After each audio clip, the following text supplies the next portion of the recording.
우리 말씀을 함께 나눠보겠습니다. 네, 말씀 한번 띄워주실 수 있을까요? 함께 제목 읽겠습니다. 시작. 하나님의 임재를 농사 지으십시오. 네, 우리 말씀 로마서 6장 말씀 우리 함께 봉독하시겠습니다. 시작. 이와 같이 너희도 너희 자신을 정령 죄에게는 죽은 자요 예수 그리스도 우리 주로 말미암아 하나님은 산자로 여기라. 그러므로 너희는 죄가 너희 죽을 몸 안에서 군림하지 못하게 하여 몸의 정욕 가운데서 죄에게 순종하지 말고 또 너희 지체를 의의 병기로 하나님께 드리라. 아멘. 이 성경은요, 우리 삶과 우리 자신에 대한 설계도와 같습니다. 성경이 우리에게 뭐라고 말합니까? 우리 자신이 병기라고 말합니다. 병기, 즉 도구라는 겁니다. 도구. 도구가 뭡니까? 더 큰 목적을 위해 사용되기 위해 만들어진 게 도구입니다.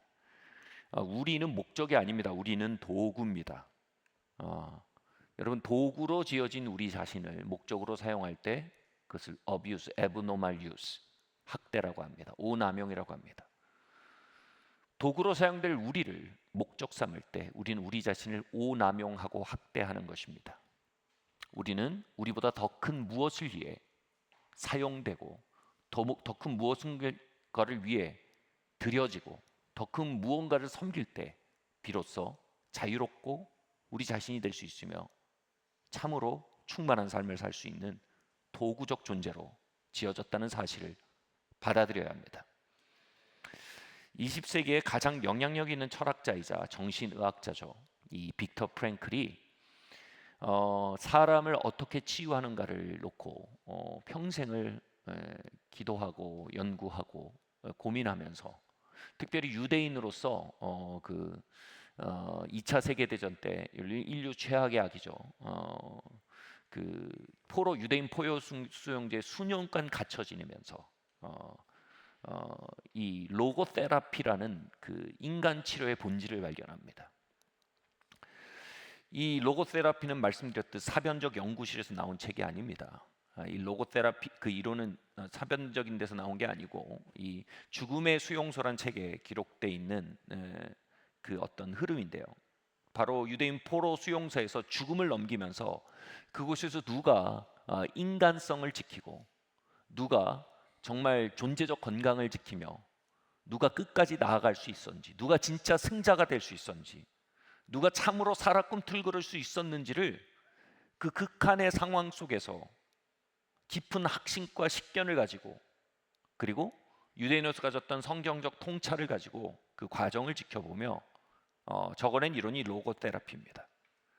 뭐냐면 결국 살아남고 이겨내는 사람들이 누구냐면 자신을 기꺼이 굴복시킬 의미를 가진 사람들, 자신을 기꺼이 기투할, 던질 목적을 가진 사람들이 삶의 극한을 이겨내더라. 그 속에서도 결국 뚫고 나가더라 이겁니다. 그래서 2차 세계대전이 지난 그 시간 속에서도 그는 그 이론을 정리하며 로고테라피, 로고스, 의미치료요법, 목적치료요법입니다. 의미와 목적을 통해 삶을 치유하는 요법을 주창해 나갈 수 있었던 것입니다. 이루어야 할 꿈과 목적이 있는 젊은이들은요, 이 당장의 게으름을 절제하며 앞으로 나아갑니다. 당장에 게으르고자 하는 욕구보다 더 큰 꿈을 가진 젊은이들이 그 시간을 가장 값지게 살아냅니다. 지켜야 할 아내와 가정이 있는 남자는요, 욕심과 쾌락을 다스리고 이기며 걸어 나가게 됩니다. 자기 자신보다 더 중요한 누군가를 가진, 지켜야 할 무언가를 가진 남자들이 진짜 남자답게 그 삶을 살아가게 된다는 것입니다. 여러분, 세상에서 가장 가난한 삶은 굳이 자기 자신을 내려놓을 만한 목적과 의미를 가지지 못한 삶입니다. 헌신과 희생의 이유를 모르는 사람들입니다. 무언가를 위해 자신을 던져버릴 만한 그 큰 가치를 가지지 못한 사람들입니다. 성경은 말세의 징조가 자신을 사랑하는 것이라고 했습니다. 망조입니다. 망조는 자기 자신만 사랑하는 겁니다. 그저 나를 사랑하는 겁니다. 나를 기꺼이 희생할 무언가를 갖지 못한 사람들, 나를 기꺼이 포기할 이름을 갖지 못한 사람들, 나를 기꺼이 내려놓을 목적을 갖지 못한 사람들, 그들은 이미 죽음이라는 병에 걸린 이들이요, 공허라는 암에 걸린 사람들이요.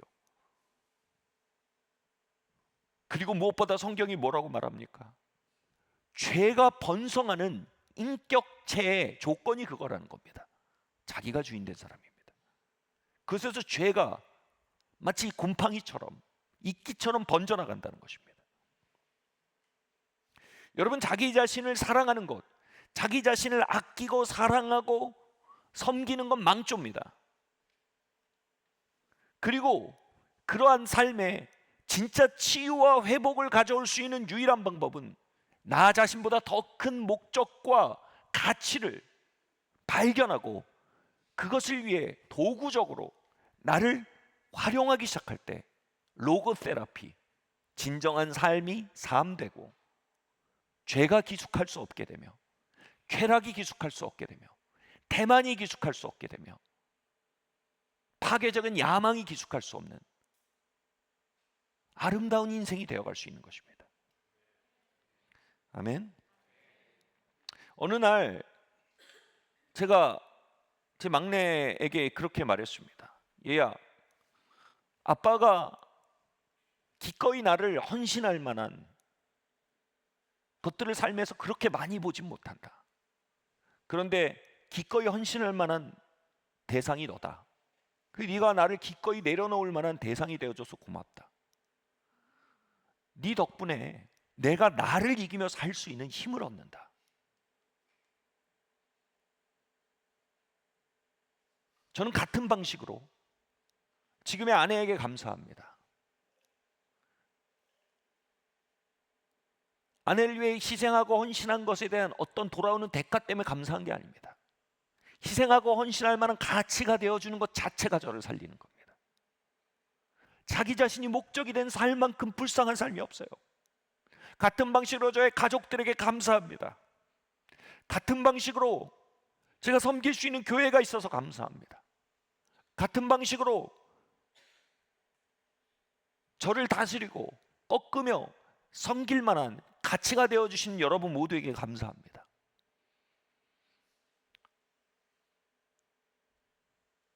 저는 저 자신만을 위해 살던 시간들을 압니다. 그 시간으로 결코 돌아갈 수 없습니다. 그것은 지옥입니다.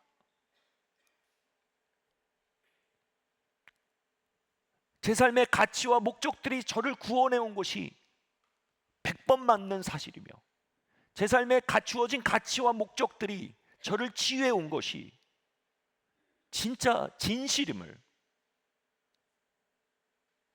저는 고백하고 믿고 또 깨닫습니다. 그렇게 볼 때 오늘날 가장 큰 마귀의 미혹 중에 하나는 헌신과 희생 자체를 두려워하며 알러지 반응을 보이는 게 만드는 것입니다. 그것은 실상 자신의 회복을 두려워하는 것과 똑같은 일입니다. 자신의 치유를 미워하는 것과 똑같은 것입니다. 여러분, 우리는 무언가를 위해 살아갈 도구적 존재로 지어졌습니다. 그것을 받아들이는 게 겸손입니다. 자아 숭배와 인본주의는 우리를 병들게 합니다. 우리 자신을 섬기려 할 때 우리는 파괴됩니다. 세상은 망가집니다. 가정은 망가집니다. 부부는 깨어집니다. 아이들은 버려집니다. 진리는 희미해져 갑니다.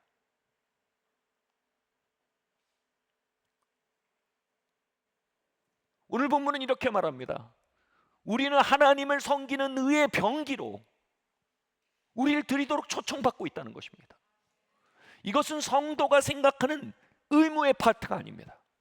이건 성도가 가지는 권리의 파트입니다. 우리는 정말 지존, 가장 존귀한이라는 겁니다. 가장 귀한 하나님을 섬길 수 있는 특권을 가진 자들입니다. 제가 제 막내딸에게 내가 너라는 존재가 있어서 나를 이기며 살 수 있는 가치가 있다, 고맙다라고 말한 것에 어떻게 보면 가장 본질적인 뿌리가 이것입니다. 하나님, 제 생명을 내려놓을 만한 대상으로 저를 찾아와 주셔서 감사합니다. 하나님을 섬겨서 복을 받는다는 차원은요, 진짜 사이드 디시입니다. 메인 디시인 겁니다. 하나님을 위해 희생할 수 있다는 거,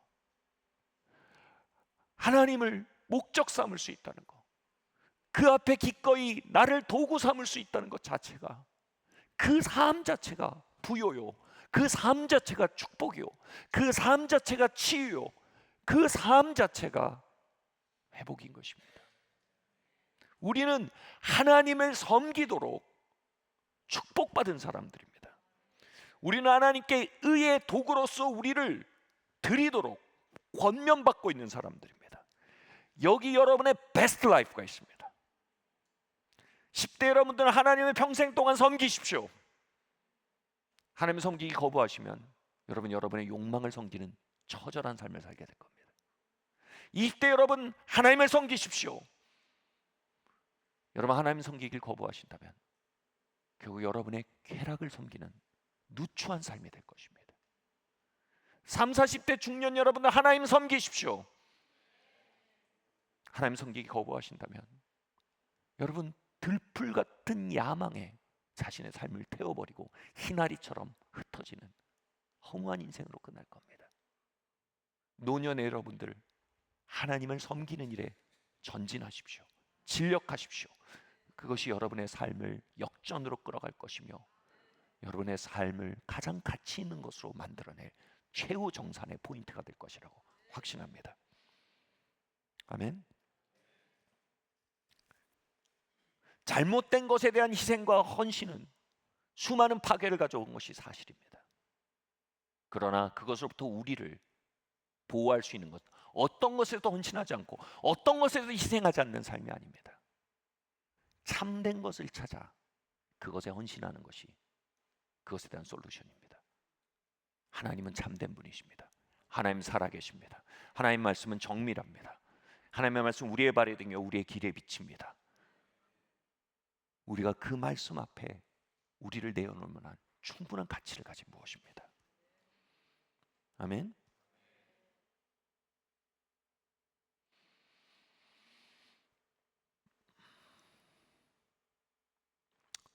누군가를 사랑하고 섬기는 데 있어서 누군가를 위해 희생한다는 것은요, 자신의 죄된 기질을 포기하는 것을 반드시 동반합니다. 그래서 누군가를 사랑하는 것은 희생하는 겁니다. 저는 가족들을 사랑하려면요, 제가 가진 죄된 기질, 벌컥벌컥 화를 내는 기질이 있었어요. 이 기질을 반드시 포기해야 했어요. 이 제 자신을 희생해야 했습니다. 화내고자 하는 욕구를 희생해야 했습니다. 화낼 권리를 희생해야 했습니다. 화내는 기질을 죽여야 했습니다. 그러지 않고는 가족들을 사랑할 길이 없었습니다. 그것을 부인하지 않고 가족들을 사랑한다는 건 결국 계속 가족들을 파괴하고 상처 준다는 얘기밖에 되지 않습니다.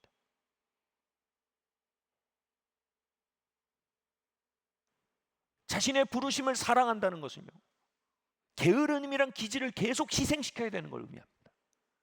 여러분, 게으른 기질을 포기하지 않으면서 과연 우리의 부르심을 선택할 수 있을까요? 우리가 게으른 기질을 선택하면 선택할수록 우리의 부르심은 희미해지고 희미해질 수밖에 없는 것입니다. 저에게 큰 영감을 줬던 칩 저드라는 사역자가 있습니다. 이 사람은 젊은 시절에 굉장히 방탕한 삶을 살던 양성애자였습니다. 굉장히 죄된 기질을 가지고 있었어요. 그런데 정말 사랑하는 여인이 생겨서 결혼을 하고 허니문을 보낼 때였습니다. 그런데 어느 날 눈을 떠서 자신 옆에 누워있는 그 여인을 볼 때 마음속에 고통스러운 것이 회복된 거예요. 다시 말해, 내가 내 기질을 주장할 때 얼마나 이 여인이 상처받고 있을지에 대해서 감각이 돌아온 겁니다. 자신이 기질을 선택할 것인지 이 여인을 선택할 건지 선택의 기로 위에 있다는 것을 알게 된 거예요. 그리고 그 아침에 자신이 희미하게만 알던 예수님의 이름을 부르며 기도했어요. 예수님, 당신이 거기에 계시다면 제가 이 여인을 상처 주지 않고 평생 살아갈 수 있도록 저에게 능력을 부어주세요라고 기도했어요. 그것은 자신도 모르게 했던 죄인의 기도였습니다. 저는 이 여인을 상처 줄 수밖에 없는 사람입니다.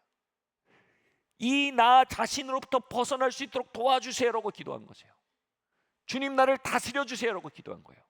그 기도를 통해 집주들은 거듭나고 예수님을 만나게 되었습니다. 제가 집주들을 다시 만났을 때 그는 환갑이 지난 나이였습니다. 그때 그 여인을 지금 이전보다 더 많이 사랑하며 3, 40년을 살아오고 있는 상태였습니다. 그 모습을 보며 와, 누군가를 사랑한다는 건 정말로 자신을 내려놓는 것을 반드시 동반해야 하는구나 라는 걸 깨달을 수밖에 없었습니다.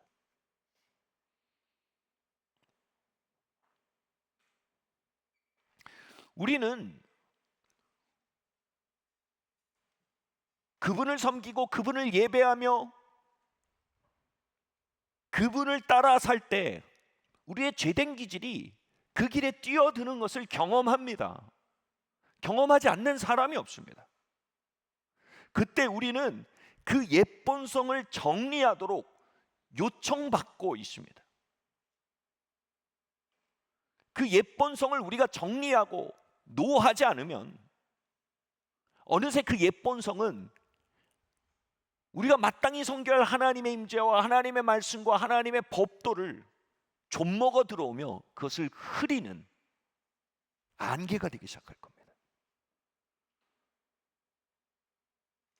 그 옛본성을 정리하고 다스리는 법을 알지 못한다면 그 옛본성 어느새 우리의 주인 노릇을 하면서 우리의 영적 자유를 짓밟고 망쳐버릴 것입니다. 우리가 어떻게 우리의 죄된 본성들, 옛본성들을 정리할 수 있을까요? 오늘 본문에서 바울은 이것에 대해서 아주 능동적으로 행동할 것을 요청합니다. 그것은 우리가 처리할 무엇입니다. 바울은 이렇게 말합니다. 그것을 같이 말할까요? 그것을 죽은 것으로 여기라. 그것을 죽은 것으로 여기라는 겁니다. 이 말은 두 가지 차원을 얘기합니다. 첫 번째로는요, 그것이 살아 꿈틀거리는 것처럼 보여도 예수 그리스도와 연합하여 함께 죽음에 넘겨서 처리된 존재라는 사실을 기억해야 한다는 겁니다. 이 죽은 거다. 그리스도 예수와 함께 십자가에 못 박여 죽었고 그리스도 예수의 생명으로 우린 다시 태어난 사람들이다. 그러므로 우린 성도가 되었고 하나님의 자녀가 되었다. 그 얘기는 뭡니까? 우리의 본성은 이제 죽었다. 이제 그건 옛것이 되었다. 지나갔다라는 걸 동시에 의미합니다. 여러분, 아이가 태어나고 나서 자신이 태어났다는 것이 뭘 의미하는지 전혀 모른 채로 태어납니다. 그런 것처럼 우리가 거듭나고 성도가 되고 하나님의 백성이 되었음에도 불구하고 우리에게 벌어진 일을 우린 이해하지 못하고 이미 벌어진 일을 이해해 가야 합니다. 왜 이해해야 합니까? 그것을 이해할 때에만 우리에게 펼쳐진 새 생명 안에 바르게 활동할 수 있는 법을 깨달을 수 있기 때문입니다. 보통 뭡니까? 보통 우리가 자동차를 다 배우고 나서 내 차에 탑니다. 근데 새 생명은 그렇지가 않아요. 새 생명은 내 차에 타고 그 다음에 자동차를 배워갑니다. 이 차에 탔다는 게 뭔지, 이 앞에 있는 둥그런 물체가 뭔지, 옆에 있는 기어가 뭔지 배웁니다. 이것을 어떻게 작동하고 어떻게 선택하고 어떻게 운행해야지 배워가는 것입니다. 우리는 모르는 사이에 다 인식하지 못한 채 어느 사이에 새 생명 안으로 태어나버린 하나님의 성도들이 되었습니다. 그러나 이제 우리는 그 메커니즘을 이해하기에 배워야 합니다. 그리고 그 메커니즘을 이해하고 그 메커니즘을 바르게 사용함으로 앞으로 전진하는 법을 알아야 합니다. 우린 새 생명 안에 있습니다. 그럼에도 옛사람이라는 것이 옛본성, 죄된 기질이 우리에게 침투합니다. 그때 이렇게 활동하라는 겁니다. 이것이 죽은 것으로 인식해야 한다는 것입니다. 우리가 태어날 때, 거듭날 때, 예수 그리스도 안에서 다시 태어날 때, 예수 그리스도를 믿고 성도로 거듭날 때 이것은 죽음으로 넘겨지고 이것이 더 이상 내가 아니라는 사실을 우린 깨달아야 합니다. 이건 더 이상 내가 아닙니다. 죽은 것입니다.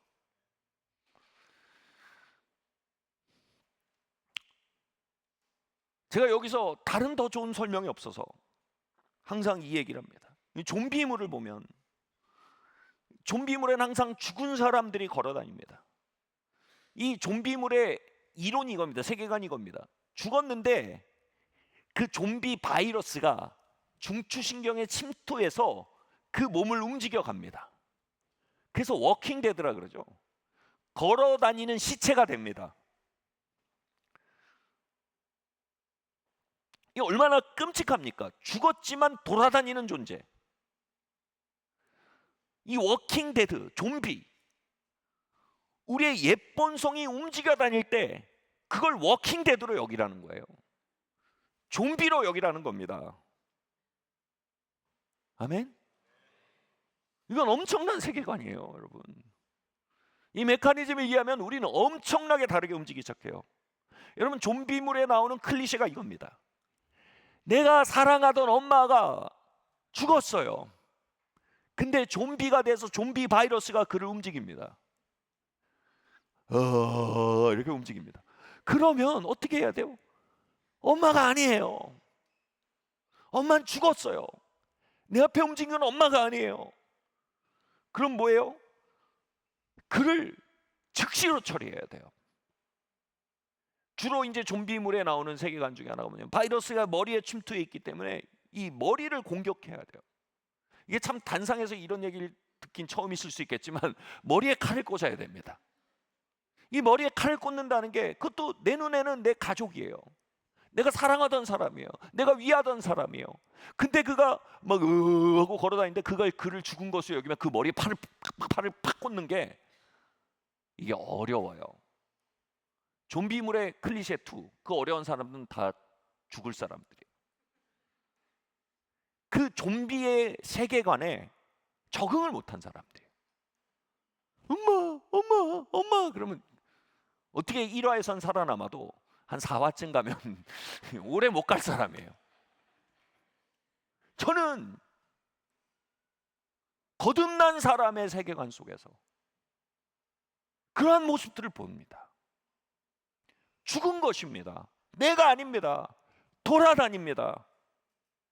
그때 우리가 그걸 연민합니다. 그래서 애정한단 말이에요. 연민해요. 연연해 하는 거예요. 운 좋게 1, 2년 가도요 4, 5년 가기 힘들어요. 영적 생명 날려먹기 딱 좋은 태도예요. 죽은 것으로 여기라. 아멘. 죽은 것으로 여기라. 연민하지 마라. 연연하지 마라. 산 것으로 여기지 마라. 좀비로 여겨라. 그리고 뭐예요? 그를 연연하고 연민하다가는 그가 너를 삼킬 것이다 이겁니다.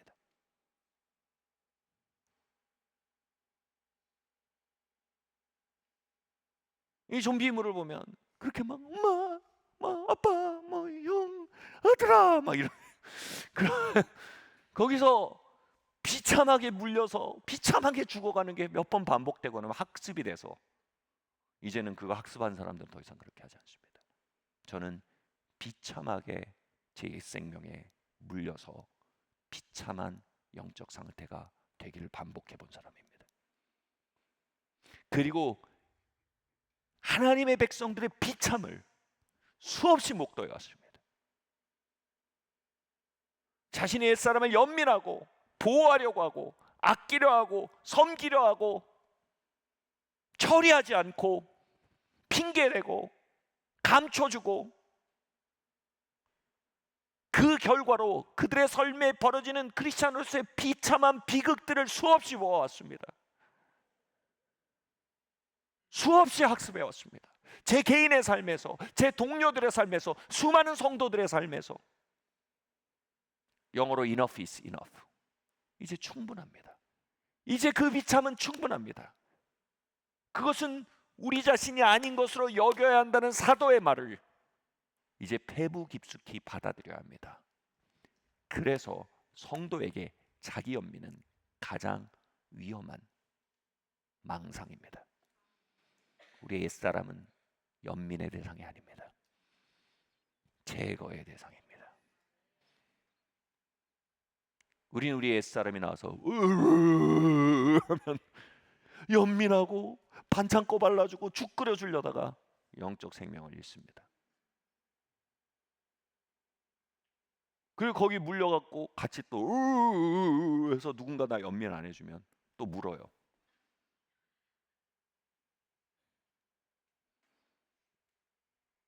죽은 것입니다. 시체입니다. 냄새나는 시체입니다. 우리에게 일도 도움을 주지 않습니다. 우리가 앞으로 나가는 걸 막는 우리의 원수입니다. 아멘 하세요, 여러분.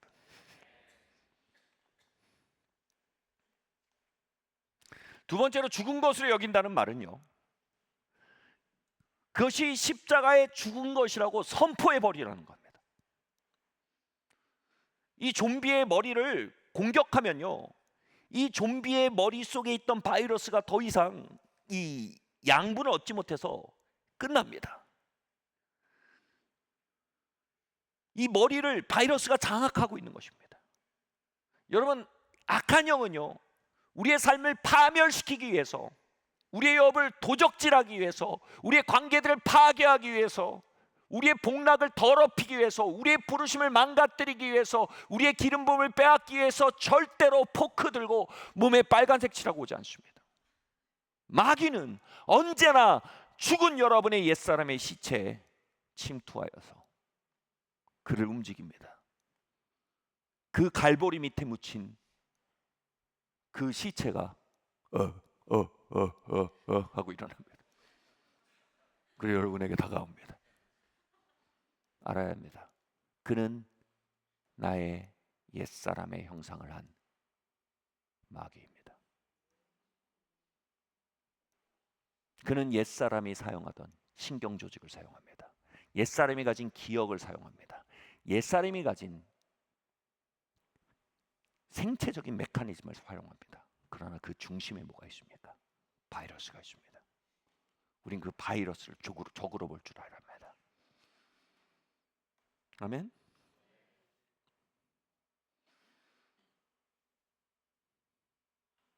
어느 날 이런 옛사람이 올 수 있습니다. 배우자가 아닌 다른 사람을 쓱 돌아보는 마음이 생길 수 있어요. 그리고 배우자와 다른 사람과 이렇게 비교하면서 배우자를 흠잡는 마음이 이렇게 옵니다. 예, 옛사람은 그랬을 수 있습니다. 근데 그는 죽었습니다. 아멘? 그건 내가 아닙니다. 그건 판단의 영입니다. 그건 비교의 영입니다. 그리함으로 하나님이 내게 주신 복락을 계속 모욕하려는 지옥의 세력입니다. 그리고 궁극적으로 그것은 정욕의 영입니다. 그때 우리는 어떻게 합니까? 그와 함께 그가 목을 물고 그런 것 같아. 아니면요, 이렇게 말해야 합니다. 정욕의 영을 십자가에 못 박습니다. 이건 내가 아니다. 정욕의 영이다.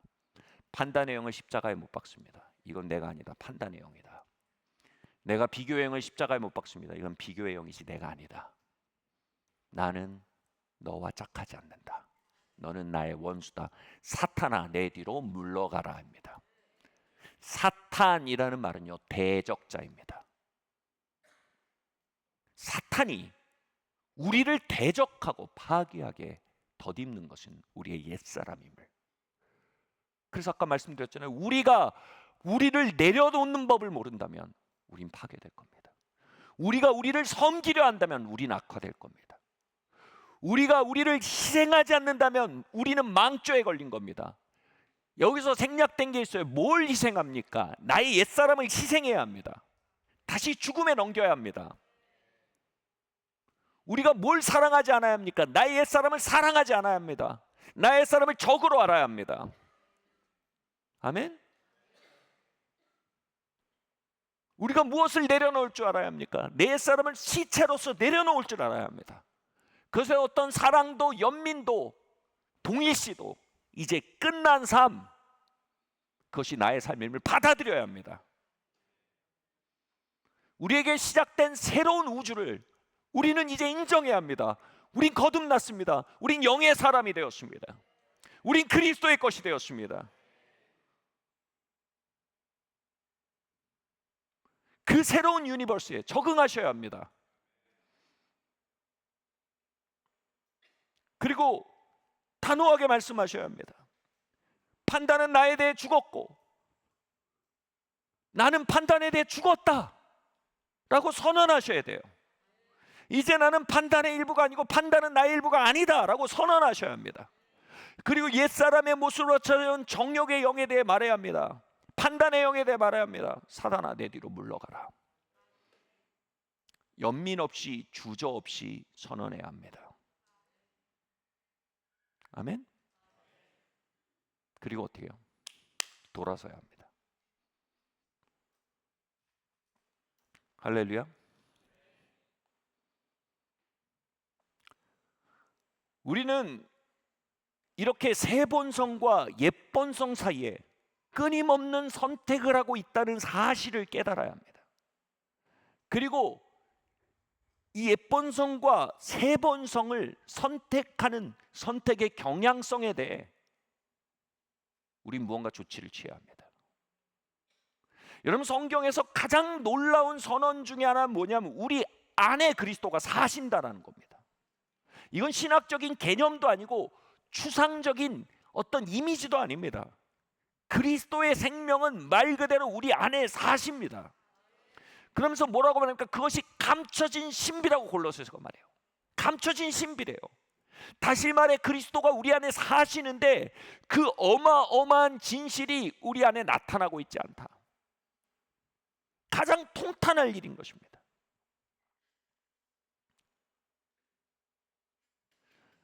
그럼 어떻게 하면 그게 나타나는 겁니까? 성경은 겉생명이라는 아주 독특한 개념을 얘기하잖아요.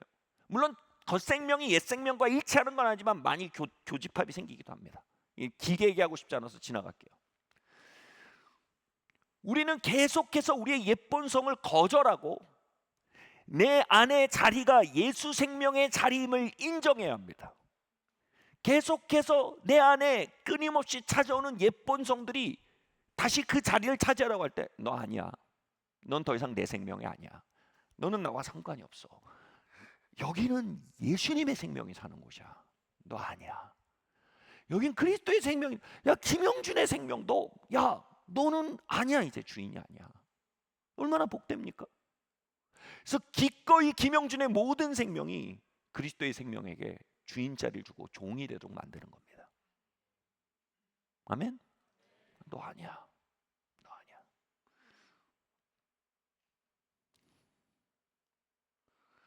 그럴수록 어떻게 된다고요? 우리 안에 비밀스럽게 신비로 감춰졌던 진실, 그리스도가 김영준 안에 산다, 그리스도가 이동현 안에 산다, 그리스도가 위상욱 안에 산다, 그리스도가 이영각 안에 산다, 이 진실이 신비가 아니라 계시된다는 거예요. 우리를 통해 그리스도 임재가 나타난다는 거예요. 아멘.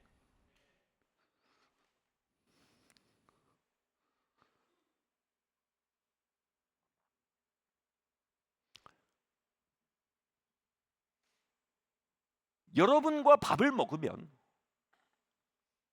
그리스도를 만난 흔적이 생긴다는 겁니다.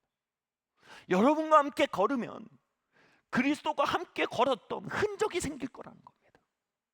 그리고 여러분이 홀로 앉아 있을 때 그리스도가 여러분 안에 살고 계시는 것을 경험할 거라는 거예요. 그리스도 임재를 경험할 거라는 거예요. 이것이 신비가 아니라 경험이 된다는 것입니다. 아멘.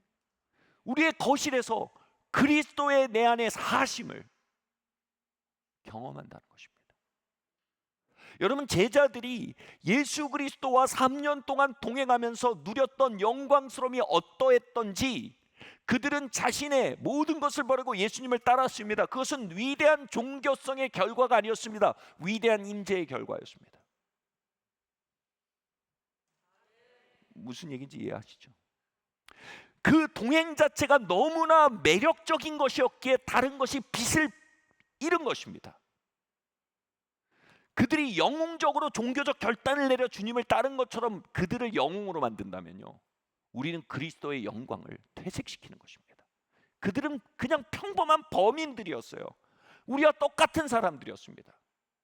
어쩌면 우리보다 더 말초적인 세리들이었어요. 어쩌면 우리보다 조금 더 무너져 있는 창기와 같은 사람들이었어요. 그런 그들도 모든 것을 버리고 그리스도를 따를 만큼 그리스도와 동행하는 것은 매력적인 것이었습니다. 세리가 누릴 부보다 매력적이었고, 성적인 문란한 가운데 살며 누릴 자극성보다 훨씬 더 아름다운 무엇이었단 말입니다. 그들은 기탄 없이 그것을 선택할 수 있었어요. 그것이 뭐예요? 신비로서의 그리스도가 아니라 나타난 그리스도입니다. 경험되는 그리스도입니다. 예수님의 공생하는 경험되는 그리스도가 얼마나 매력적이고 영광스러우며 얼마나 충만한지를 보여주는 책입니다. 사복음서는요. 근데 그 그리스도가, 세리를 매료했던 그리스도가, 장녀를 매료했던 그리스도가, 어부들을 매료했던 그리스도가 우리 안에 사신대요. 근데 그 그리스도가 신비래요. 그리고 그 그리스도를 우리는 경험치로 바꿔내도 불림받고 있다는 겁니다. 아멘. 그것이 어떻게 경험치로 바뀌어 간다고요? 우리가 계속해서 우리 안에 사시는 그리스도를 선택하고 우리 안에 다시 살아 돌아오려는 옛사람을 부정함으로 그 일들이 계속 자라나간답니다. 아멘. 우리 안에 그리스도는, 신비로 오는 그리스도는 은혜로 선물로 옵니다. 근데 경험치의 그리스도는 얼마나 우리에게 주어진 은혜를 잘 농사지었는가에 따라 수확량이 크거나 적습니다. 어떤 사람들은요, 포도나무 백송이 같은 그리스도의 임재를 가지고 살아갑니다. 그로 인해 스스로의 삶을 비옥해 하고 주변의 삶을 비옥해 하고 그 포도나무에서 흘러나오는 진액과 풍성한 포도 열매로 하늘의 삶을 이 땅에 경험하며 살아갑니다. 어떤 사람들은 포도송이, 포도 하나에 같은 그리스도의 임재로 살아갑니다. 우린 이것에 대해 뭐라고요? 핑계할 수 없습니다. 그것은 우리가 어떻게 농사지었는지의 결과가 된다는 것입니다. 확실한 것은 하나님께서는 우리에게 최고의 투자를 하셨다는 것입니다. 그리스도를 우리 각자 안에 넣으셨어요. 이제 우리는 그것을 농사지어야 한다는 것입니다. 아멘. 저는 여러분이 또 이 예배 공동체가 넘치는 수확량을 가지는 이 땅에서 누릴 최고의 신비를 경험치로 바꿔내며 사는, 하늘을 땅으로 끌어내리며 사는 사람들, 공동체가 될 예수의 이름으로 축원합니다. 그것에서 밀려나는 것처럼 큰 실패는 없으며 그것에서 풍성한 것만큼 큰 성공은 없다는 것을 우리는 깨달아야 하는 것입니다. 아멘. 오래전에 캐나다에 있었던 한 모임이 있었습니다. 그것에 이제 리더였던 이 존이라는 분이 있어요. 목사님이 이제 컨퍼런스 시간이 엄청 바빠요. 또 리더니까 막 사람들이 다 만나고 또 거기 막 강사들 오고 다 호스트해야 되고 되게 바쁜데 그분이 그런 거예요. 야, 우리 밥을 먹든지 커피를 먹든지 하자 그러시는 거예요. 그래서 좋다고. 그래서 언제 이제 둘째 날에 하자는 거예요. 그래서 좋다고. 그래서 근데 둘째 날 딱 갔더니 막 난색을 표하시는 거예요. 그러면서 내가 지금 공항에 나가야 되겠다는 거예요. 그날 모르시는 분들이 더 많을 수 있지만 이 케네스 코플랜드라고 이제 북미권에서 그냥 이름값이 거의 그냥 원탑인 분이 있어요. 케네스 코플랜드가 자가용 비행기를 타고 공항에 내려서 지금 그를 영접해서 이 컨퍼런스 지금 데리고 와야 한다는 겁니다. 그리고 그 다음에 케네스 코플랜드가 또 뜨고 나면 이 라인하르트 본케가 또 저녁 시간에 온다는 거예요. 그래서 그를 또 데리러 공항에 나간다는 거예요. 어떻게 이런 사람들이 하루에 같은 공항에 뜨고 내리는가? 이게 정말 그런 느낌이었어요. 굉장한 느낌이었습니다. 그래서 이 당대 최강의 라인업과 같았거든요. 그래서 한 모임에 이런 분들이 온다는 것도 드문 일인데, 그래서 제가 그러면서 내가 미안하다고, 내가 그들 영접을 나가야 돼서 오늘 너랑 같이 시간을 살 수가 없다고. 그러니까 내가 뭐 익스큐즈 할 수 있냐고. 그래서 당연히 익스큐즈 한다고, 괜찮다고. 상황이 그런데 어떡하냐고. 제가 그리고 기꺼이 다음에 또 기회가 있겠자고 했어요. 근데 그 얘기가 끝났는데 여러분 아시는 뭐 댄 목사님이라는 분이 계신데 이분이 만데 존 만났어? 그러는 거예요. 존 목사님 만났어? 그래서 제가 그랬어요. 그래서 웃으면서 케네스 코플랜드랑 라이너트 본케를 공항에 만나러 간다는데 내가 어떡하겠냐. 그래서 못 만났다. 그래서 그냥 같이 악수하고 헤어졌다. 그러니까 갑자기 이분이 농담이에요. 농담하는 것처럼 갑자기 장난처럼 막 화를 내는 거예요. 나를 위해서 화를 내주면서 그런 거 아니에요. 아니 존이 본캐를 선택하고 너를 선택하지 않았다는 거야. 너를 케네스 코플랜드를 선택하고 너를 선택하지 않았다는 거야. 어떻게 그럴 수 있어? 막 그러면서 이제 그게 이제 그때 표현이면 choose over라는 표현을 썼어요. choose over. choose him over you 이거죠. 그들을 선택하고 over you. 너 대신 그들을 선택했다는 얘기야. 그 표현이 너무 꽉 박히는 거예요. 그러면서 막 농담처럼 막 화를 내는데 저 괜찮았는데 안 괜찮아지더라고요. 나도 집에서 귀한 사람인데 그러니까 막 진짜 상처를 받았다는 게 아니라 choose over라는 표현이 뭔지 확 바뀌더라고요. choose 본캐 over 영준 이 표현을 쓴 거예요. 그렇구나. 내 위에 본캐를 선택했구나. 이렇게 들리는 거예요. 이거 뭐 이렇게 저도 인간이니까 위에 누가 있다니까 별로 그렇게 좋은 느낌은 아니었어요. 제가 얘기하고 싶은 건 이거예요. 여러분 우리 옛사람을 선택할 때 우리는 알아야 돼요. 우린 옛사람을 선택하고 끝나는 게요. 내가 옛사람을 choose over Christ in me예요. 내 안에 있는 그리스도 위에다가 옛사람을 선택한다는 거예요. over 뒤에 그리스도 내 안에 계신 그리스도의 임재라는 게 뒤따른다고 우리가 인식을 해야 돼요. 우리는 허공에서 옛사람을 선택하잖아요. 허공에서 옛사람에게 동의하잖아요. 허공에서 옛사람과 동행하잖아요. 우리는 그때 반드시 내 안에 있는 신비로 찾아오신 그리스도를 외면하고 옛사람을 선택하는 거예요. 제 말 뭔지 이해하세요? 이해하세요? 우리가 옛본성으로 산다는 것은요 언제나 새본성을 버리는 일을 동반한다는 겁니다. 우리가 새본성으로 산다는 건 언제나 옛본성을 버린 일을 동반한다는 것입니다. 제가 옛본성을 선택하는 건 언제나 제 아내와 저희 아이들의 안녕과 복지를 거절한다는 걸 의미합니다. 제가 게으름을 선택한다는 건 언제나 저의 부르심을 거절한다는 걸 의미합니다. 모든 선택엔 기회비용이 따릅니다. 기회비용, 내가 선택하지 않은 가치가 비용이 된다는 겁니다. 여러분 우리가 옛사람을 선택할 때 우리는 어마어마한 비용을 치릅니다. 바로 내 안에 찾아와 계신 그리스도란 신비를 비용으로 치르는 겁니다.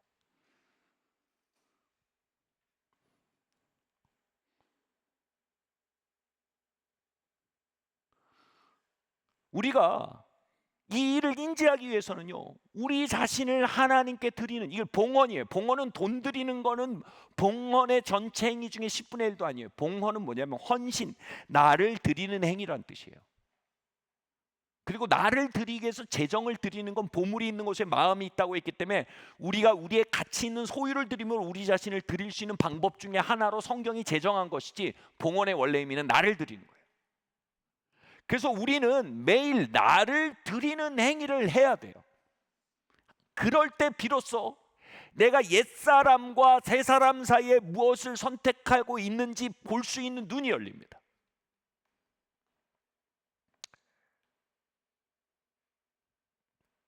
저는 오늘 오후에 여기서 저를 하나님께 드리면서 기도하고 있었어요. 하나님 저를 드립니다. 예수님 당신께 드립니다. 예수님 나는 당신을 섬기는 도구입니다. 나는 당신을 섬기는 도구고 나는 절대 목적일 수 없습니다. 그러니 다시 나를 당신께 드립니다. 그리고 기도하고 있어요. 이게 뭐예요? 이게 우리가 그 디보셔널이라고 영어로 얘기하는데 우리가 일종으로 얘기하는 우리 개인 경건의 시간이에요. 개인 경건은 뭐라는 거예요? 나를 드리는 시간이에요.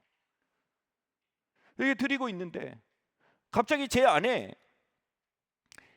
제가 옛본성과 동의하며 말하고 생각하고 느끼며 최근 살았던 것들이 보이기 시작했어요.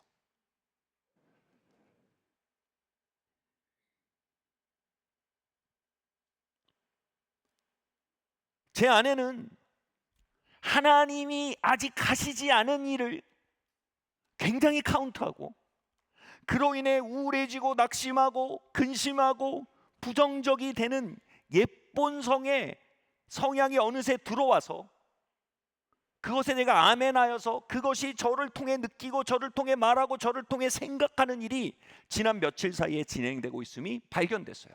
좀비가 와서 저를 문 거예요. 그래서 이게 내 생각을 장악하기 시작하면서 점점 하나님이 하신 일보다 하나님이 안 하신 일에 과민해지는 경향들이 이미 침범해 있다는 걸 봤어요. 그리고 동시에 제 안에 있는 그리스도의 생명이라는 다른 초이스가, 다른 선택권이 있다는 게 보였어요. 그리스도의 생명은 어떤 생명입니까? 5천 명을 먹여야 되는 상황인데 하나님이 오병이어를 주셨어요. 많이 잡아야 5인분이에요. 5천 명을 먹여야 되는데 아직 4,995인분이 부족해요. 근데 하나님이 5인분을 주셨어요. 근데 예수님 뭐 하세요? 하나님 장난하십니까? 4,995인분은 어디 있습니까? 이렇게 하지 않으시고 뭐예요? 그 5인분을 들고 하나님이 일을 시작하셨다. 그리고 손을 들고 감사를 하십니다. 이게 예수님의 생명이에요. 내 생명은 영락없이 4,995인분에 과민해지는 생명인데, 예수님은 영락없이 하나님이 행하시는 5인분에 집중하는 생명이에요. 이게 너무 대비가 되는 거예요. 그 순간 제가 이 좀비가 나를 물었다는 걸 알았어요. 새 생명과 이 생명이 대비가 되면요, 적이 보여요. 적은 4,995인분이 아직 해결되지 않은 세월이 내 적이 아니에요. 적은 4,995인분에 반응하고 있는 내 옛사람이 적이에요. 제 말 뭔지 이해하세요? 내가 5인분과 함께 손을 들어 하나님께 감사하는 예수 그리스도의 생명을 택한다면 마침내 5천 명을 먹이고 12광주를 거둬들이는 하나님의 풍성한 역사까지 나아가도록 저는 하나님의 임재를 놓치지 않을 거예요.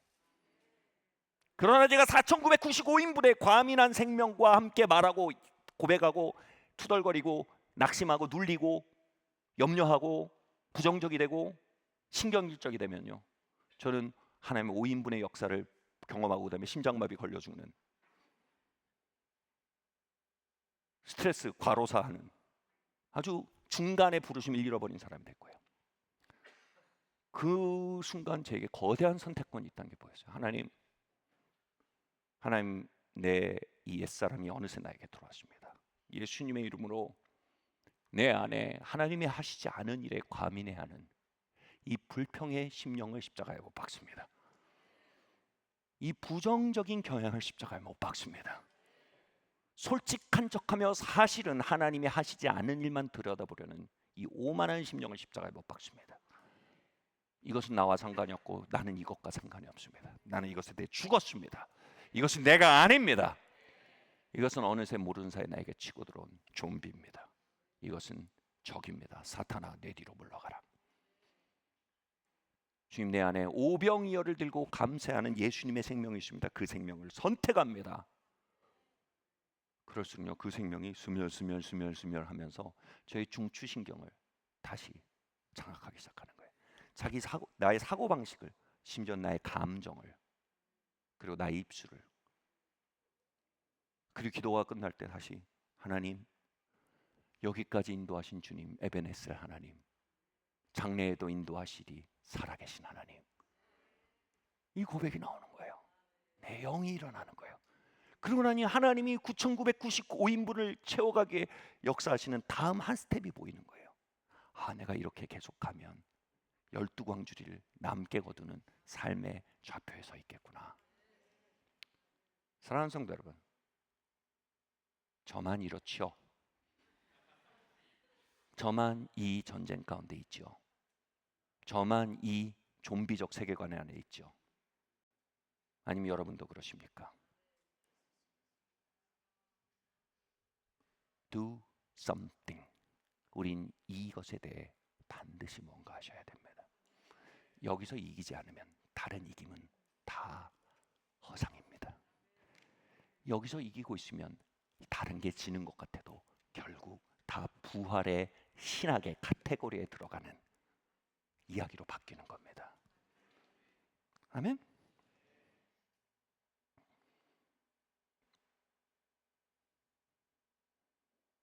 갈라디아서 6장 7절, 8절, 9절 말씀 함께 읽겠습니다. 시작.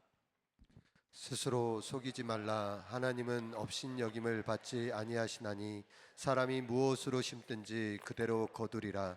자기의 육체를 위하여 심는 자는 육체로부터 썩어질 것을 거두고 성령을 위하여 심는 자는 성령으로부터 영생을 거두리라. 우리가 선을 행하되 낙심하지 말지니 포기하지 아니하면 때가 이름에 거두리라. 우린 이런 말을 자주 듣습니다. 나는 어쩔 수 없습니다. 그게 납니다. 내겐 선택권이 없습니다. 바로 그 상황에 갈라디아서가 얘기하는 겁니다. 속지 마라. 스스로 속이지 마라. 하나님은 업신여김을 받지 않는다. 우리에겐 선택권이 있습니다. 그게 나라고요? 그건 내가 아닙니다. 그건 여러분이 아닙니다. 그것은 여러분의 옛사람입니다. 옛사람으로부터 살기를 그치시는 선택권이 있습니다. 여러분 안에 아직 신비의 형태로 봉인되어 있는 그리스도의 생명을 선택할 수 있는 선택권이 있습니다. 어떤 상황에 있던 옛 생명을 부정하고 새 생명을 선택할 책임과 권한은 우리에게 있습니다.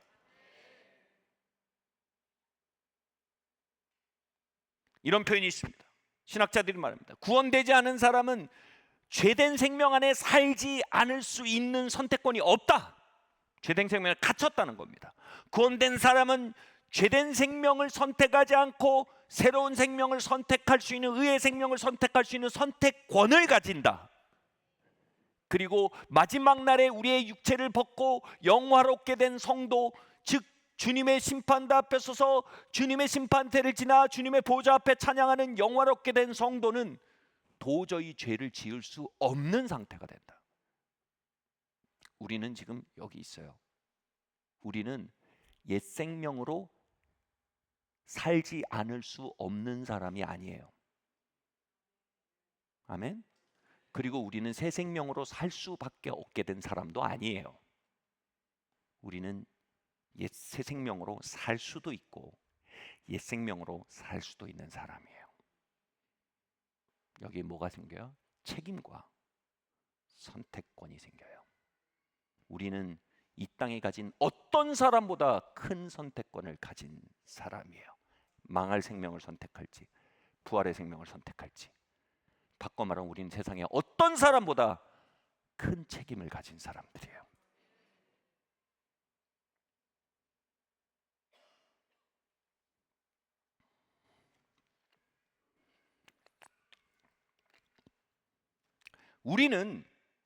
하나님은 우리에게 그리스도의 생명을 우리 안에 집어넣으시면서, 여러분 보세요. 그 생명을 선택하거라 라고 명령하세요. 다시 말해서요, 그 생명을 선택하도록 기대되어지고 있어요. 누구에 의해서요? 직장 상사가요? 부모님이요? 하나님이요. 하나님이 우리로 하여금 어떤 곳에서도, 모든 상황 속에서도 그 생명을 선택하도록 기대하고 계세요. 그리고 그 선택은 받을 만한, 주님의 생명은 선택받을 만한 가치가 충분한 생명이에요. 그 어떤 곳에서도 그 생명을 선택해야 한다라고 명령할 만한 가치가 충분히 있는 옵션이에요. 그리고 우리가 그 생명을 어떤 곳에서도 선택해 나가면요, 반드시 뭐라고요? 거둔대요. 반드시 그 생명으로부터 거둔답니다.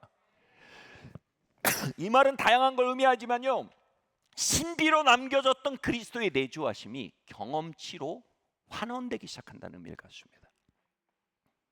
그리스도가 우리 안에 살아내기 시작하시는 겁니다. 갈릴리의 그리스도께서 충만히 살아내셨듯이요, 이제 내 삶의 자리가 갈릴리가 되기 시작한다는 것입니다. 내 삶의 어선 위에 그리스도가 살아내시고요, 나의 잔치상 안에 그리스도가 살아내시고요, 내가 가는 가나안 혼인잔치 안에 그리스도께서 살아내시고요.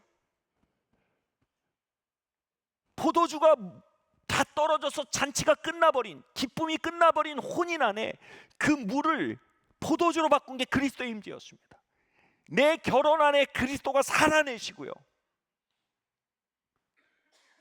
내 목회 안에 그리스도가 살아내시고요. 여러분, 그건 그냥 자동으로 오는 게 아니에요. 그건 영으로부터 심어야 돼요. 그건 반드시 걷어져요.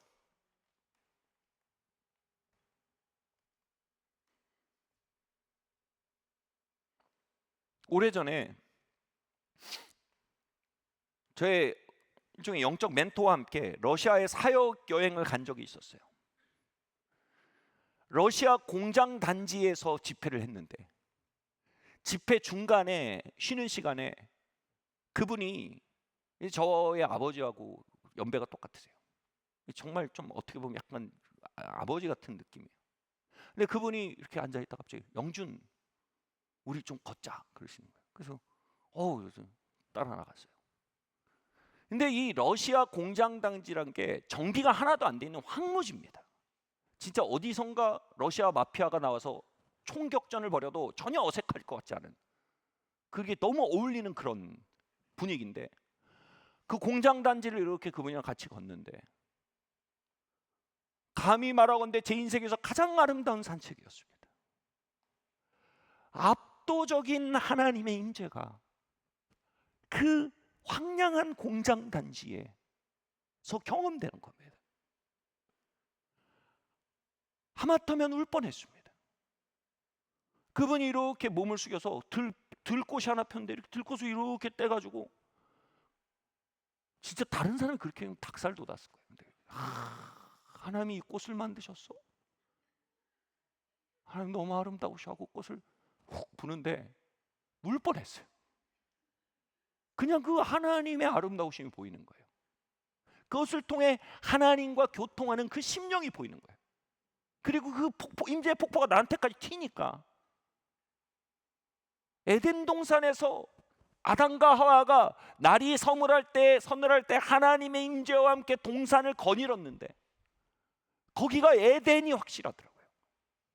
거기에 바나나가 열리고 파인애플이 열려서 에덴이 아니라 하나님의 임재와 동행했기에 거기가 에덴이었구나. 그들이 잃어버린 건 과수원이 아니었구나. 아담과 하와가 잃어버린 건 하나님의 임재와 하나님의 음성과 동행하는 일이었구나. 그런 느낌인 거예요. 아무것도 부족하지 않은 거예요. 거기서 이렇게 걷는데, 한 바퀴 도는데 대화를 주거니 받거니 하는데, 그 그리스도의, 그분 안에 있는 그리스도는 더 이상 신비가 아니었어요. 그분 안에 그리스도는 이미 경험치로 확대돼 있었어요. 왜요? 당시 한 70대 중반쯤 되신 것 같은데 평생 농사 지으신 거예요. 평생 모든 상황 속에서도 자기를 속이지 않은 거예요. 나에겐 선택권이 있어.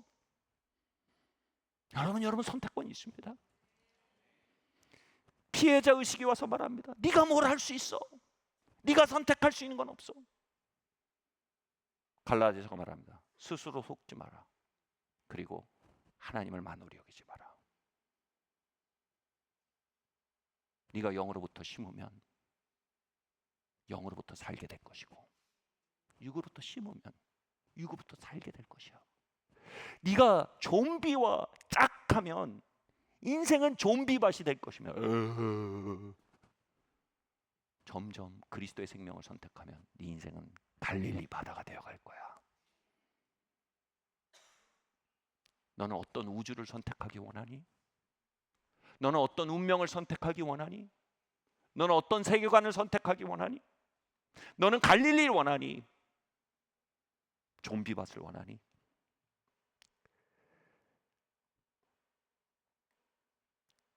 그건 너의 선택권과 그에 따른 책임이 있어. 어찌 보면요, 진짜 마음이 눌릴 정도로 어마어마한 자유입니다. 자유는 뭡니까? 선택권을 의미합니다. 자유는 뭡니까? 선택에 따르는 책임을 의미합니다. 그리스도는 우리에게 자유를 주셨습니다. 어마어마한 자유입니다. 그것은 노래할 만한 자유만이 아닙니다. 때론 두려울 정도의 자유입니다.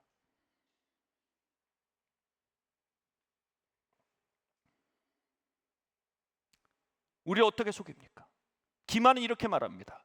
네가 선택해봐야 소용없다라고 말합니다. 그런데 성경은 말합니다. 네가 영을 선택하면 영으로부터 거둘 거라고 말합니다. 우리의 삶에 벌어지는 일은 우리 책임이 아닙니다. 그러나 거기서 우리가 어떠한 존재가 되어가는 건 철저히 우리 책임입니다. 유교적인 성숙한 사람이 된다는 의미가 아닙니다. 도덕적인 사람이 된다는 의미가 아닙니다. 내 영적인 유니버스를 말하는 겁니다. 내 삶을 지배하는 영적인 세력을 말하는 것입니다. 사실 그분은요, 제가 그분 얘기를 꺼낸 이유가 있어요. 이분은 젊었을 때 결혼을 했을 때 결혼 실패했습니다. 아내가 떠나버렸습니다. 얼마나 아픈 일입니까? 더하여서요, 그분은 신학교를 나와서 사역자가 되고자 하는 사람이었습니다. 당시 북미권은요 그런 일을 겪으면 사역을 할 수가 없었어요. 요즘은 안 그렇지만 조금 이렇게 막 선입견과 막 판단하는 이런 게 있어서, 여러분 우리 그런 거 없기 바랍니다. 아멘. 수치의 문화입니다. 그런 거 없기 바랍니다. 예. 결혼은 소중하지만 또 그건 또 다른 얘기입니다. 수치의 문화는 없길 바랍니다. 그래서 이분이 보세요. 하루 아침에 가정도 잃어버리고 미래도 잃어버렸어요. 이분은 떠난 여자를 탓하고 인생을 탓하며 삶의 절망을 선택하며 앉아있을 수 있었어요. 근데 거기에서 놀랍게도 자신 안에 그리스도의 생명으로부터 이 상황에 반응하는 일이 있다는 걸 깨닫기 시작했어요. 용서를 선택합니다. 떠난 아내를 축복하기 시작합니다. 왜냐하면 예수님의 생명이 그렇게 하기 때문에. 그리고 아무것도 없는데 오병이어를 들고 감사하기 시작합니다. 계속 영을 선택해 가는 겁니다.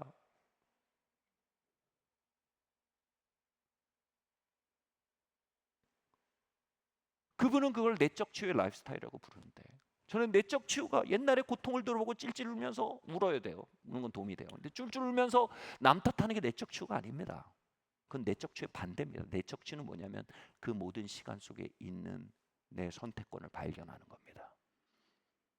그리고 내가 잘못 선택한 걸 돌이켜 새로운 걸 선택할 때, 다시 말해 그리스도의 생명을 거기서 섬기기로 결정할 때 로고 테라피, 진짜 치유가 일어납니다. 자신의 원망을 희생시키고 탓함을 희생시키고 절망을 희생시키고 불신을 희생시키고 교만을 희생시키고 판단을 희생시키고 그리스도의 생명을 섬기기로 결정한 겁니다. 그렇게 젊은 시절부터 하루하루 영의 생명을 선택하며 걸어왔던 그분 위에 점점, 전 이 표현을 좋아요, 하나님의 임재의 구름이 뜨기 시작했어요. 그리스도의 생명이 이제 신비가 아니라 경험치로 현현된 거예요. 이분의 지난 3, 40년요, 전 세계의 수많은 사람들이 그 임재의 구름 안에 와서 회복되고 치유되고 그 소명을 회복하는 놀라운 하나님의 통로로 하나님을 사용해 오셨어요.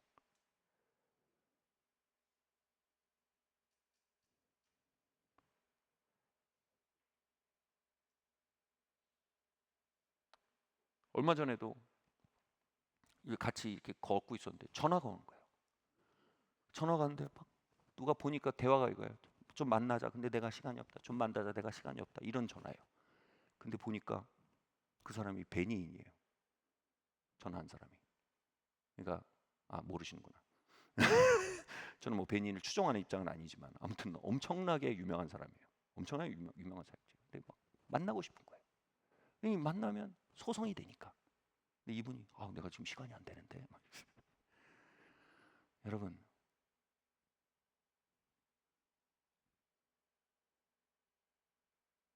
결국 우리 인생은요, 나에게 무슨 일이 벌어졌냐가 아닙니다. 내가 무엇으로부터 반응했냐입니다. 결국 우리 인생은요, 남들이 나에게 어떻게 했냐가 아닙니다. 내가 무엇으로부터 반응했냐입니다. 아멘. 그리고 우리는 그 자유와 선택에 대한 거대한 책임을 만나갈 겁니다. 우리는 우리의 머리 위에 있는 구름에 대해 책임을 져야 할 것입니다. 하나님의 생명의 구름이 생명의 비를 내릴 것인지, 썩어질 육신의 구름이 또 검은 비를 내릴 것인지 우린 선택해야 합니다. 마지막 말씀입니다. 고린도후서 5장 15절 말씀입니다. 함께 읽겠습니다. 시작. 그가 모든 사람을 대신하여 죽으심은 살아있는 자들로 하여금 다시는 그들 자신을 위하여 살지 않고 오직 그들을 대신하여 죽었다가 다시 살아나신 이를 위하여 살게 하려 함이라. 아멘. 우리의 치유는 이것입니다. 우리 안에 들어오신 그분을 위해 사는데 우리의 치유와 회복이 있습니다. 그 선택을 해갈수록 우리의 삶의 기후는 바뀌고 우리의 삶의 농작물은 바뀝니다. 이 농사 오래 걸립니다. 이거 카지노 아니에요. 한번 내가 예수님의 이름으로 낚시명을 못 박습니다. 그럼 갑자기 부흥이 터지는 카지노가 아닙니다. 한번 넣었더니 땡겼더니 빵 터지는 카지노. 이 농사입니다.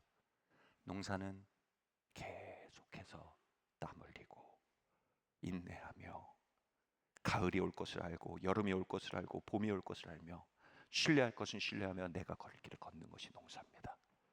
이건 농사입니다. 아멘.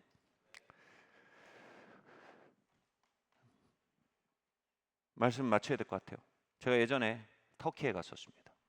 터키는요 정말 신비한 땅이에요. 뭐 그냥 보면 돌더미만 가득한 땅이지만 구석구석 잘 뒤져보면 놀라운 것들이 있어요.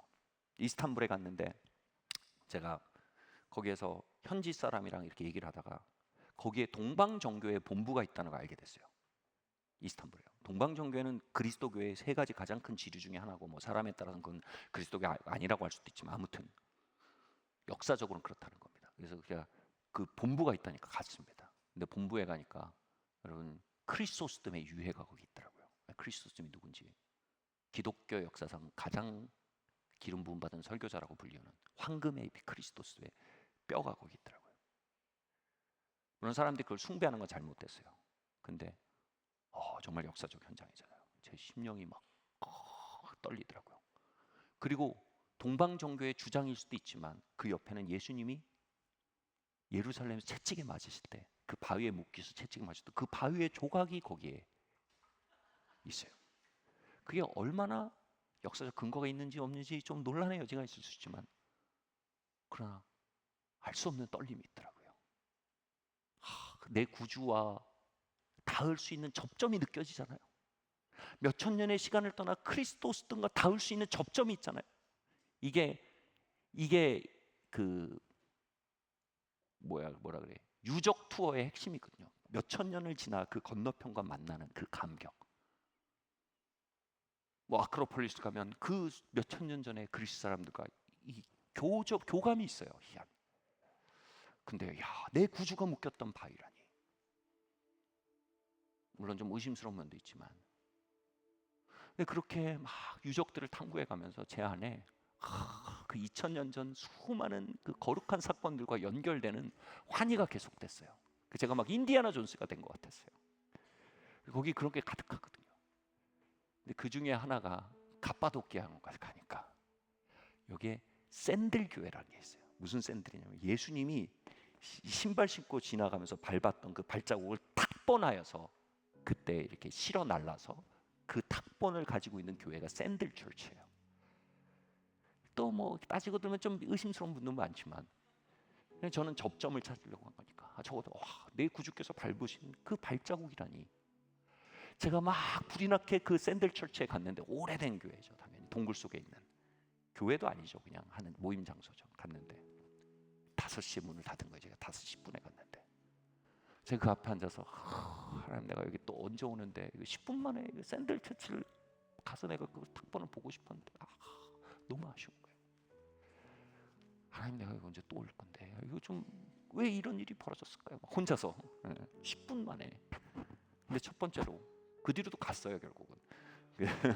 그 이번에 또 가게 되고. 근데 요점은 그때 제가 이렇게 하고 있는데 제 마음속에 갑자기 깨달음이 이렇게 오는 거예요. 뭐냐면 그 예수님이 발을 밟았는지 안 밟았는지 알 수도 없는 그 탁본을 뜬 그것이 거기에 와서 몇천 년 동안 거기 있었던 그 샌들 자국, 그 샌들 자국이라고 치자. 네 안에 내가 산다.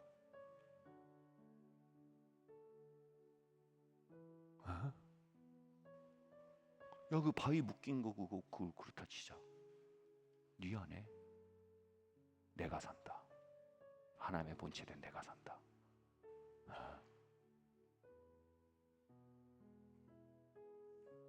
그 앞에서 충격을 받았어요. 내 안에 그리스도의 생명이 있구나. 고고학을 발견할 때 여러분, 퇴적층을 걷어내면 그 밑에 몇천 년 전의 그 유적이 드러납니다. 역사를 흔드는 사건입니다. 근데요, 내 안에 옛 생명을 걷어내면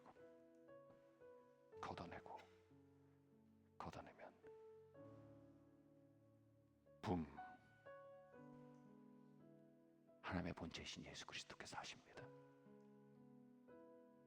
그분을 섬길 수 있게 되고, 그분과 동행할 수 있게 되고, 그분으로부터 살게 되며, 그분을 바라보며 이야기할 수 있게 되며, 그분으로부터의 역사를 기록하실 수 있게 되며, 그분과 함께 거실에 앉아 있을 수 있고, 그분으로부터 사역할 수 있고, 그분으로부터 가족들을 상대할 수 있는,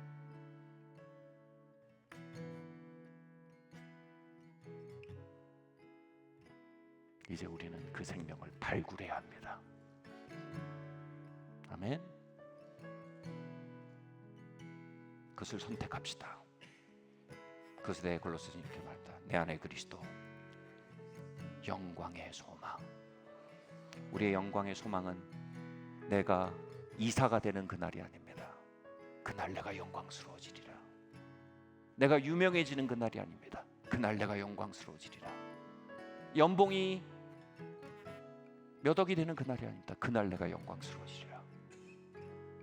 우리가 농사지어가며 우리 안에 그리스도의 생명이 경험치로 환원되기 시작해가는 그 시간들, 그 안에 우리의 영광의 날이 있습니다. 우린 영광에 대해 다른 약속을 가진 자입니다. 자리에서 일어납시다.